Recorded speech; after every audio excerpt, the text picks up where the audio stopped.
The graduation of Spaulding's class of 2010. When I was given the assignment to write a valedictory speech, I was unsure where to start.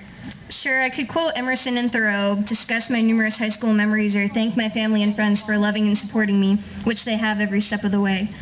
But as I sat in my room staring at my bookshelf, I discovered a dusty copy of Tuck Everlasting, my favorite childhood novel, and flipped open to a scene that had impacted my life greatly.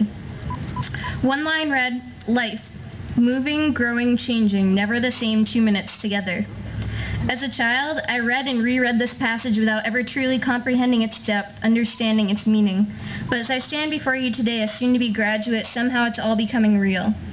For those of you unfamiliar with Tuck Everlasting, it's a story of one family by the name of Tuck that drinks from an enchanted spring, granting them eternal life. It follows their struggles to fit into a world that passes them by, a world constantly changing and growing and living. But most importantly, it follows the story of a young girl named Winnie, who by chance stumbles upon the spring and is faced with an interesting decision.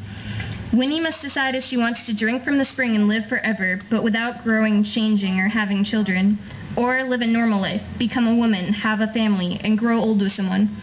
You may wonder what this has to do with anything, how my life can compare to that of some fictitious character, but the similarity lies not in the specifics. Of course, I don't expect any of you to have to make a choice between drinking from the fountain of youth or continuing on with your everyday lives, but I do know that each and every graduate seated before me, and indeed each and every person seated before me, is constantly making decisions. It could be something simple, like what you want to have for breakfast in the morning, or it could be something complex and difficult, like what you want to do with the rest of your life. But these decisions will mold your character. Mr. Tuck told Winnie, "Life's a wheel, everything's a wheel, turning and turning, never stopping. The frogs are a part of it, and the bugs and the fish and the wood thrush too, and people, but never the same ones. Always coming in new, always growing and changing, always moving on. That's the way it's supposed to be, that's the way it is." As the sun sets on this chapter of our lives, a new and more exciting path is revealing itself to those who take the time to look.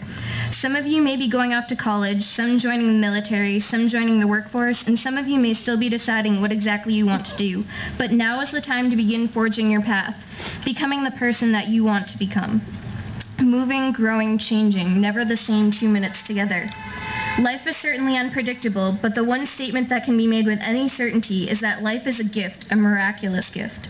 As valedictorian, I stand before you proud of my graduating classmates for all of their accomplishments, humbled to be recognized amongst a group of intelligent students full of potential, and confident that each of you will make the most of this gift you have been given, forge your own paths, and have amazing lives.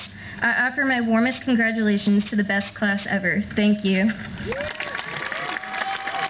From your right to your left, and with this, you are no longer seniors, you are no longer high school students, you are now high school graduates, Spaulding alumni. Congratulations.